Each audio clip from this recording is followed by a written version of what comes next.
Тригонометриялық теңсіздіктерді график арқылы шешу. Синус пен косинусты өтейік осы сабақта. График арқылы шешу болғандықтан біз синус пен косинустың графигін білу керекпіз. Y тең синус x, міне y тең косинус x. Y тең синус x-ің графигіне қарайық. Міне x өсі бізде x өсі синустың ішіне тұрғандықтан ол бұрыштар болу керек. Сондықтан мынарда x өсі бойынша пи бөлінген 2, пи 3 бөлінген 2 бұрыштар тұр, Y өсінің бойында минус 1 мен 1-ге дейінгі шектеу қойдық. Өйткені синус пен косинус үнемі минус 1 мен 1-дің арасында болады.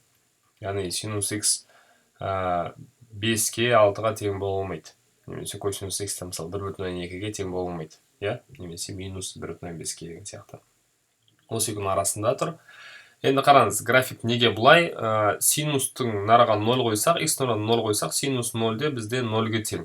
Яғни біз егер x орнына 0 деген мән беретін болсақ, онда y-іміз де 0 шығады. Өйткені синус 0-де 0-ге тең. Міне 0,0 деген нүкте.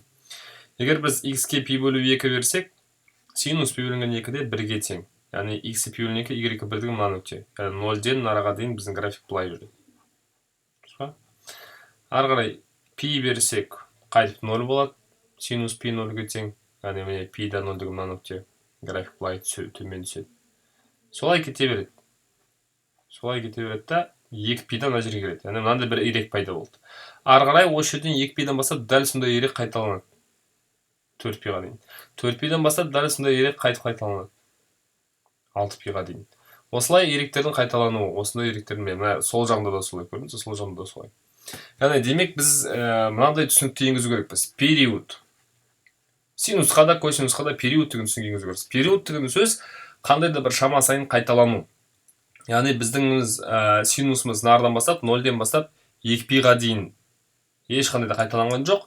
Бірақ 2 пидан бастап 4 пиға дейін жаңағы 0 мен 2 пидің арасындағы да y пайда болды. 4 пи мен 6 пидің арасында дәл сияқты 0 мен 2 пидің арасында y пайда болды. Яғни мынау жолақ бір рет 2 пидан кейін қайталанып тұр. Қайдан білем 2 пидан кейін, яғни бас нүкте, міне 0, ол қайтып нардан басталады 2 пида. Сосын мына y-дің соңғы нүктесі 2 пи, мына келесі y-дің соңғы нүктесі 4 пи. 2 пи мен 4 пидің арасы 2 пи. Яғни не істеп жатыр? Синустарым 2 пи сайын қайталанып жатыр. График 2 пи сайын қайталанып жатыр. 2 пи сайын 1 рет, 2 рет, 3 рет, 4 рет, 5 рет, n рет. Сондықтан оның периоды 2 пи. 2 пи n рет. 2 пи n рет деген сөз біз кейін 2 пи n деп жалғаймыз оған. n ол бүтін сан. 2 пи 1 рет, 2 пи 2 рет, 2 пи 3 рет, солға кетсек минус 1 рет, минус 2 рет, минус 3 рет, кете береді y-тер шексіз, минус шекстен плюс шексізге дейін.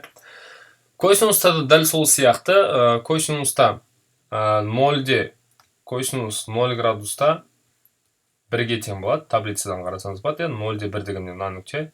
Сосын пи бөлінген 2 деген бұрыш 90 градуста косинус 0-ге тең болады. Міне пи бөлінген 2-ден 0, біздің жолағымыз бұлай жүреді. Кейін пи-де косинус минус 1-ге тең болады. Яғни бұлай төмен түседі. 3 пи бөлінген 2-де қайтып 0 болады. 2 пи-де 1 болады. Өйстетті осындай бір y, мына y, мына жерде қайталанады. Мына жерде тағы қайталанады, сол жақта қайталанады. Яғни косинустан 0-ден басып 2 пиге дейінгі y-ті көрдіңіз ба? Ол да кез келген жерде қайталана қайталанады. Сондықтан бір косинустың да периоды 2 пи n рет. Яғни 2 пи қайталана береді сөз, 2 пи n. Енді, бұны білгеннен кейін осы екі график арқылы сіздерге кез келген тригонометриялық теңдеуді бастапқы түрде шешу өте оңай болады. Айталық, мен сіздерге бір тригонометриялық теңдеу құрастырып берейін. Мысалы, былай жазайық, синустың территориясын жазайық, өйткені синус, айталық мынарда 2x минус пи бөлінген 3 үлкен немесе тең түбір асты 3 бөлінген 2-ге. Яғни біз не істеу керекпіз? Немесе мен түбір асты 3 бөлінген 2 емес. Мына жерде менде мына жолақ, менде түбір асты 2 бөлінген 2 болу керек. Түбір асты 2 бөлінген 2. Деген айтады, бұлақ түбір асты 3 бөлінген 2 ала берейікші.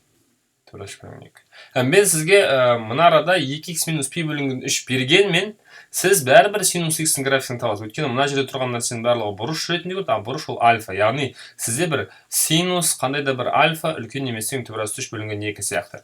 Яғни сіз синустың графигін көру керексіз. Y тең синус x ол мына жолақ. Мына жолақ синус x. Y тең түбір асты 3 бөлінген 2. көріп тұрсыз, төбелес 3 бөлінген 2 ол бізде мына көк жолақ. -1 мен 1-дің арасы, мынау қара мен оранжевый түсі, ол -1 мен 1-дің арасындағы екенін көрсетіп қойған. Оны былай алып тастасам болады. Яғни міне y тең синус x-тің графигі және y тең төбелес 3 бөлінген 2. Енді қараңыз, синус x-тің мына синус x графигі мына төбелес 3 бөлінген 2 сызығының төбелес 3 бөлінген 2 түзуінің жоғарғы бөлігін табыңызшы. Неге жоғарғы? Өйткені біздің теңсіздігіміз синус альфа төбелес 3 бөлінген 2 үлкен. Яғни жоғарғы бөлігі ол мына ерек. Көрдіңіз ба? Мына ерек бізде пи бөлінген 3 пен 2 пи бөлінген 3-дің арасын көрсетіп тұр. Яғни өйткені синустың төбелес 3 бөлінген 2 деген мәні ол пи бөлінген 3, келесі мәні ол 2 пи бөлінген 3. Сондықтан бұл жер және дәл сондай жер мынарда бар, жоғарғы бөлігі. Немесе дәл сондай жер мынарда бар, сол жағында. Яғни ондай жерлер көп негізінде. Дұрыс па, мына жерде. Яғни мына көк жолақтан жоғары жатқан кішкентай мынандай төбешік, ол мына жерлер. Бірақ ол жерлердің барлығын мен жауапқа жаза отырмаймын ғой, себебі жауап шексіз ұзақ болып кетеді. Сондықтан мен ең біріншісін көрсетем, мына 0-ден кейінгі ең біріншісін көрсетем да периодпен көрсетем. Период деген сөз бұлардың неше сайын қайталануы. Яғни қараңыз, мына төбешіктің бірінші мәні x пи бөлу 3. Мынаның біріншісінің x 7 пи бөлінген 3. Енді период ол неше сайын қайталанғанын білгіңіз келсе, мына 7 пи бөлінген 3-тен мына пи бөлінген 3-ті азайтыңыз. 7 пи азайтамыз пи, 6 пи бөлінген 3, 2 пи, яғни мынадан мынаған дейін 2 пи бар. Немесе мынадан мынаған дейін де 2 пи бар. Мысалы 7 пи бөлінген 3-тен 13 пи бөлінген 3-ке дейін, иә? Мынаның x координатасы 13 пи бөлінген 3 қой. 13 пи бөлінген 3-тен 7 пи бөлінген 3-ті азайтсаңыз, 13 пиден 7 пи азайтсаңыз 6 пи, соны 3-ке бөлсеңіз 2 пи, яғни мыналар да 2 пи сайын. Демек, менің мына кішкентай төмпешіктерім 2 пи сайын қайталанып жатыр. Сондықтан мен былай жазамын, пи бөлінген 3-тен 2 пи бөлінген 3-ке дейін жауапты ғана жазамын, және 2 пи сайын қайталанады деп жазамын. Жақсы ма? Ал кеттік. Яғни мынау ол пи бөлінген 3 пен 2 пи бөлінген 3-дің арасындағы мәндер, бірақ олар 2 пи-н сайын қайталанады. Яғни мынандай кішкентай мынандай төмпешіктер не сайын бір-бірін 2 пи сайын қайталана береді. Мысалы, мынаның нүктеге 2 пи қоссаңыз, мынаның бірінші нүктесі шығады, екінші нүктесіне 2 пи қоссаңыз, екінші нүктесі шығады, мынаны қайталап кетеді, иә? Немесе мынаныңкіне 2 пи қоссаңыз, мынау шығады, мынаның екінші нүктесіне 2 пи қоссаңыз, мынау шығады, бұл да қайталанып кетеді. Сондықтан ең бірінші жауапты 2 пи-мен көрсетемін. Ортаға не жазамын? Ортаға мына альфаны жазамын. Менің альфам неге тең? 2x минус пи бөлінген 3. 2x минус пи бөлінген 3. Енді бұл түсінікті болса, біз теңсіздіктің жауабы ретінде тек қана x қалған жерде айтамыз. Сондықтан тек x қалдыру үшін мен не істеймін? Мына үшеуіне де, үш жерге де пи бөлінген 3-ті қосып жіберемін. Плюс пи бөлінген 3-ті. Өйткені менің мақсатым мына ортадағы минус пи бөлінген 3 пен плюс пи бөлінген 3-ті жою.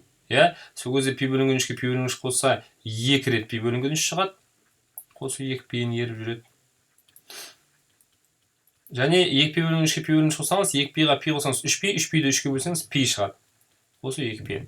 Енді x табу үшін мен 3 жерді де 2-ге бөлем. Яғни мына жақты да 2-ге бөлем, ортаны да 2-ге бөлем, мынаны да 2-ге бөлем. Сол кезде ортада 2-лер қысқарады, не қалады? Сол кезде арасында да x қалады. Мұнда 2 пи бөлінген 3-ті пиға бөлсем, қайтып 1 пи бөлінген 3 қалады. 2 пиінді 2-ге бөлсем, 2 пи бөлінген 3-ті 2-ге бөлсем, 1 пи бөлінген 3 қалады, және 2 пиінді 2-ге бөлсем, пиін қалады. Мұнда пиді 2-ге бөлсем, пи бөлі 2 жазылады 90 градус, және 2 пиінді 2-ге бөлсек, пиін қалады. Міне жауап шықты. Енді әрине ең соңында n тиісті z деген жазу қалмау керек, себебі n бүтін сандар. Яғни менде нақты бір жауап шықты. Яғни график расында да оңай түсініп, оңай шығаруға көмектеседі. Бір жақсы жері сізді электрондық былай график болған кезде, мына пи бөлінген 3, мына 2 пи бөлінген 3 мәндерін көрсетіп тұрады сізге. Бұл өте ыңғайлы. Енді егер бізде өзіміз дәптерімізге график салсақ, енді бұл пи бөлінген 3, 2 пи бөлінген 3-ті қайдан білеміз, қайдан табамыз? Мына сан бізге көрсетеді синус. Мына санда бізде пи бөлінген 3 ең бірінші мәні синустар таблицасында 60 градуста төбелес 3 бөлінген 2, пи бөлінген 3-те төбелес 3 бөлінген 2 тең. Ал екінші мәнін табу үшін, синустың екінші мәнін табу үшін, ол пидан осы мәнді азайту керек, бірінші мәнді. Біз тригонометриялық теңдеулер өткен кезде осы туралы айтқан болатынбыз. Сондықтан сіз бәрібір мына пи бөлінген 3 пен 2 пи бөлінген 3-ті тауып бере аласыз, ең басындағы екі шеткі мәнін. Немесе график онлайн график салатын нені қосымшаны қолдансаңыз өте жеңіл болады өзіңізге. Енді косинуста дәл солай. Егер мен косинусқа байланысты қандай да бір теңдеу беретін болсам, айталық, косинус неше дейік? Косинус мысалы x бөлінген 2 дейік. Қосылған пи бөлінген 4 дейік. Мына үлкен деп алдым ба, мынаны кіші деп алайын. Кіші немесе тең, аңыз емес. Кіші немесе тең десек болады, кіші десек болады. Түбір асты 2 бөлінген 2 дейік.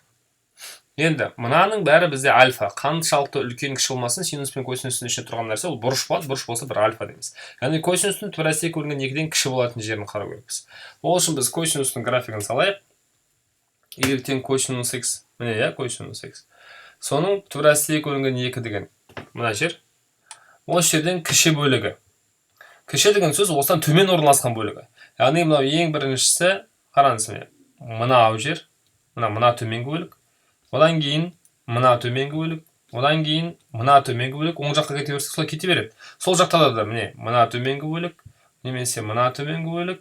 Бір қызық жері, сіз бұлардың әрқайсысын жауап ретінде жаза аласыз, тек қана периодты көрсетсеңіз болды. Бірақ ең жиі кездесетін жауап ретінде біз не аламыз? Біз мына 0-ге ең жақын. Яғни ең біріншісін аламыз. Яғни мынау косинустың түбір асты 2 бөлінген 2-ден төмен жері, ол мына пи бөлінген 4-тен басталады да 7 пи бөлінген 4-ке дейін. Мен жазам пи бөлінген 4-тен бастап 7 пи бөлінген 4-ке дейін. Немесе сол жағымен жазатын болсам, минус 7 пи бөлінген 4-тен бастап минус пи бөлінген 4-ке дейін. Мен оң жағымен жазайын, пи бөлінген 4-тен бастап 7 пи бөлінген 4-ке дейін деп жазам. Яғни менің мына альфам, мынада тұрған альфа, пи бөлінген 4-тен бастап қай жерге дейін? 7 пи бөлінген 4-ке дейін болу керек. Сол кезде косинус мынадан кіші болады. Төмен жағын, иә? Енді біз білеміз, синус пен косинус периодысы 2 пи-ен, өйткені ол тек қана бір жер емес, ол 2 пи сайын қайталана беретін жерлер жинағы. Ортада мына альфаны жазамын, x бөлінген 2 қосылған пи бөлінген 4. Тағы да бір қарай. Міне мына жер, мына жер, мына жер. Расында да, мысалы, мына бірінші тармақ, иә? Мынау бірінші нүктесі, мынау екінші нүктесі. Екінші тармақтың мынау бірінші нүктесі, мынау екінші нүктесі. Енді мына бірінші нүкте мен бірінші нүктенің арасы қанша? 9 пи бөлінген 4-тен пи бөлінген 4 азайтсаңыз, 9 пидан пи азайтсаңыз 8 пи, 4 көрсеңіз, расында да 2 пи. Мынау 2 пиден кейін қайталанып тұр. Мынау да 2 пиден кейін қайталанып тұр. Себебі 15 пи бөлінген 4-тен 7 пи бөлінген 4 азайтсаңыз, 15 азайтады 8 пи, 8 пи 4-ке бөлсеңіз, расында да 2 пи бөлінген 4. Сондықтан мен бір жолақты ғана көрсеттім мына жерде, және 2 пи сайын қайталана береді дедім мындай төменгі бөліктері. Егер үлкен деп алсам, косинус мынадан үлкен, мен жаңағыдай синустағыдай жоғарғы бөліктерін алып отыратын едім. Кіші болғандықтан мен төменгі бөліктерін алып отырмын. Жақсы. Енді мен не істеймін? Мен пи бөлінген 4-ті азайтып тастау керекпін. Себебі мына ортада тек x қалу үшін плюс пи бөлінген 4-тен құтыламын бірінші, яғни плюс пи бөлінген 4-тен құтылу үшін минус пи бөлінген 4. Оны ортаға жазсам, сол жағына да жазу керекпін, оң жағына да жазу керекпін. Азайтылған пи бөлінген 4-ті. Сондықтан мен пи бөлінген 4 минус пи бөлінген 4 жойылады. Мынада не қалады? 2 пи-ен қалады. Мында x бөлінген 2 қалды. Мында минус пи бөлінген 4 жойылды, иә? Сол үшін мен минус пи бөлінген 4-ті азайттым жою үшін. 7 пи-дан пи азайтсақ 6 пи, 6 пи 4-ке бөлсек, 6 мен 4 2-ке қысқартып 3 пи бөлінген 2 қалады. Қосу 2 пи. Енді ортада x-ті қалдыру үшін бөлу 2-ден қалай құтыламыз?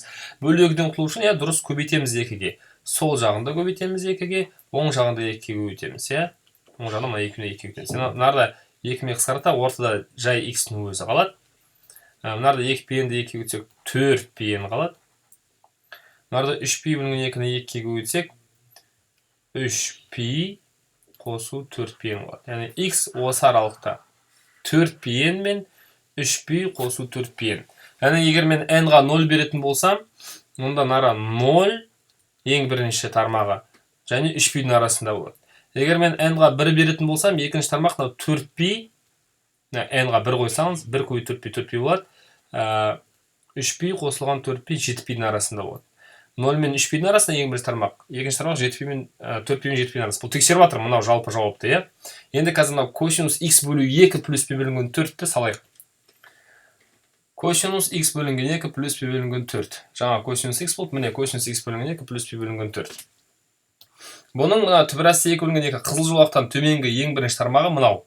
Ол расында да 0 мен 3 пи-дің арасында. Бірінші x координасын қараңыз, міне x 0, мынаның x 3 пи. Ал екінші тармақ міне 4 пи-ден 7 пи-ға дейін. Арасында да солай шықты тексергенде. 0 мен 3 пи-ға дейін бірінші тармақ, екінші тармақ 4 пи-ден 7 пи-ға дейін. Бұл тек жай тексерулер ғана. Әрине жалпы түрде былай жазылады, n тиісті z деген жауап қалмау керек. Яғни тригонометриялық теңсіздіктерді график арқылы шешу үшін y тең синус x пен y тең косинус x-тің графигін білсеңіз жеткілікті. Өйткені мына мәндер сізде таблицада бар. Мысалы, мына мән ол косинустың пи бөлінген 4-тегі мәні, иә? Сондықтан мынада пи бөлінген 4 ең бірінші мәні. Ал біз сізге былай кеңесіміз онлайн график арқылы сіз оп оңай жасай аласыз. Яғни егер бұл сайтты білгіңіз келсе, мен сізге былай көрсетейін. Бұл desmos.com сайты. Бұл жерде кез келген функцияны салсаңыз, графигін бірден салып береді. Сіз сол графикті оқу арқылы жылдам түсініп аласыз тақырыпты. Сосын кейін өзіңіз дәптеріңізді салып үйренесіз сол графикті. Осы тренажерлық функцияның басы.